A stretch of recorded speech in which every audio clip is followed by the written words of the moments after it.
미 경기 예측 달인 내년까지 경기 침체 지속 증시하락 본다. 지난 50년 동안 경기 침체를 수차례 예측해 월가에서 경기 침체 예언가로 불리는 게리 실링 앤코 회장이 미국 증시 급락 가능성을 경고했다. 31일 비즈니스 인사이더에 따르면 실링은 미국의 경기 침체가 내년까지 지속될 것으로 전망하며 향후 주식시장 하락이 불가피할 것이라고 강조했다. 이날 게리 실링 회장은 뉴스레터를 통해 앞으로 주식 투자자들이 수십 년 동안 실망스러운 수익률을 기록할 가능성이 크다고 설명했다. 그는 미국 연방준비제도의 보관도 긴축 여파가 서서히 시장에 드러날 것이라며 당국의 공식적인 발표만 나오지 않았을 뿐이지 미국 경제가 이미 침체 국면에 빠져있을 확률이 높다고 밝혔다. 이어 고용시장 둔화로 경기 침체가 내년까지 지속될 것이라며 경기 침체와 함께 성장 둔화, 지출 감소, 고령화 등으로 주식시장마저 흔들릴 것이라고 전했다. 또한 지난 12월 동안 S&P 500 기업들의 주가수익 비율이 24.8배를 기록하며 장기 평균 수치인 17.3을 훨씬 웃돌고 있는 점을 지적하며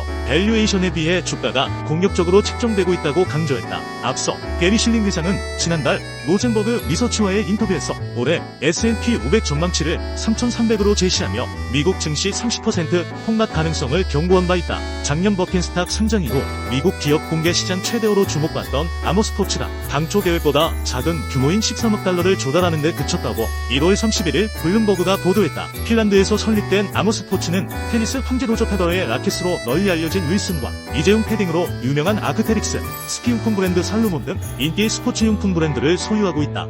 2019년 중국 최대 스포츠 의료기업 안타스포츠 컨소시엄에 인수됐다. 당초 아모스포츠는 주당 1618달러 범위에서 약 1억 주를 내놓아 최대 18억 달러를 조달한다고 계획했다. 그러나 소식통에 따르면 투자자 수요가 약화하면서 회사 측은 기존 계획보다 낮은 주당 13달러로 가격을 책정했다. 이렇게 되면 아모스포츠는 13억 달러를 조달하고 초기 시가총액은 63억 달러가 된다.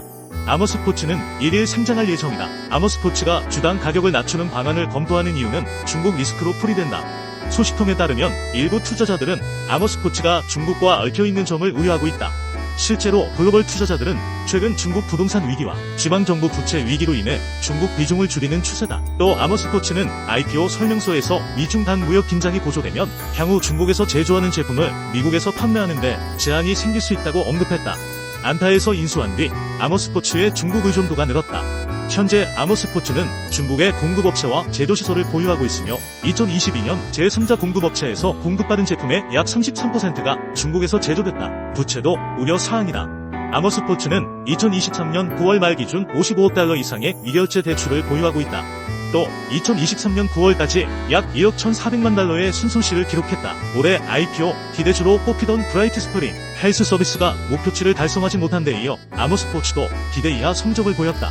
블룸버그는 실망스러운 결과로 IPO 시장 초기 회복을 냉각시킬 수 있다며 작년 9월 아미 시장에서 기대했던 만큼 반등하지 못했고 이후 일부 IPO는 제한 가격 아래로 떨어졌다고 보도했다. 미국 중앙은행이 31일 열린 올해 첫 연방공개시장위원회에서 기준금리를 4연속 동결하면서 정책 결정문 내용을 대거 바꿔 그 배경에 대해 관심이 쏠리고 있다.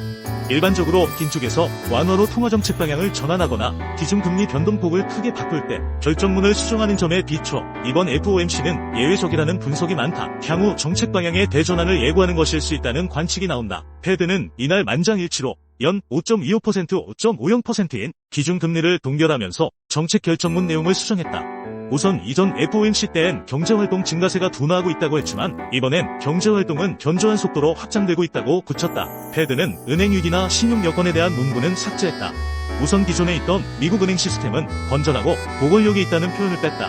이어 가계와 기업에 대한 긴축적인 금융 및 신용여건이 경제활동이나 고용, 인플레이션에 부담을 줄 가능성이 있으며 그 영향은 불확실하다는 내용도 제외했다. 그러면서 고용과 인플레이션에 대한 문구는 새로 추가했다. 고용 및 인플레이션 목표를 달성하는 리스크가 좀 더 균형을 맞춰가고 있다고 판단한다거나 경제 전망은 불확실하며 FOMC는 인플레이션 위험에 많은 주의를 기울이고 있다는 표현이 대표적이다. 이와 함께 패드는 추가 정보와 통화 정책에 대한 영향을 계속 평가하겠다는 내용을 빼고 정책금리 목표 범위를 조정하려고 고려할 때 새로 들어오는 데이터와 전망, 리스크 간 균형을 신중하게 평가하겠다고 내용을 수정했다. 시장에선 조기 금리 인하와 관련된 부분이 가장 많이 바뀌었다는 반응이 많았다.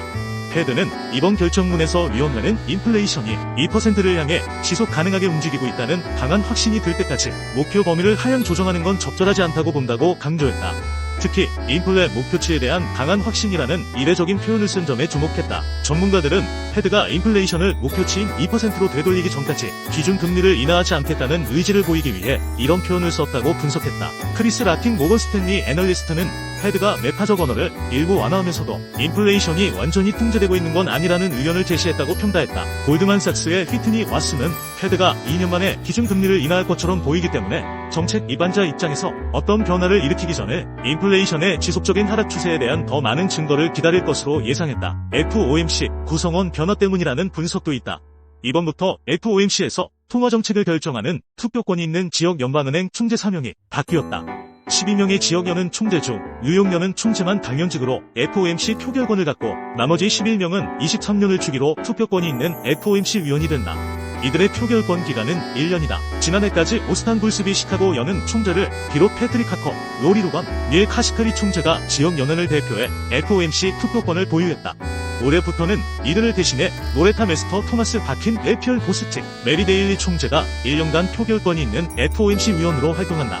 이들 중 메스터 총재 임기는 올해 6월까지다. 미국 재무부가 급증한 연방재정 적자를 메우기 위해 향후 3개월간 사상 최대 규모로 국채 경매를 진행할 예정이라고 지난달 31일 블룸버그 등 주요 외신이 보도했다. 미 재무부는 다음 주 3년, 10년, 30년 만기 국채를 대상으로 하는 분기별 환급 경매에서 1210억 달러 상당의 채권을 매각할 예정이라고 밝혔다.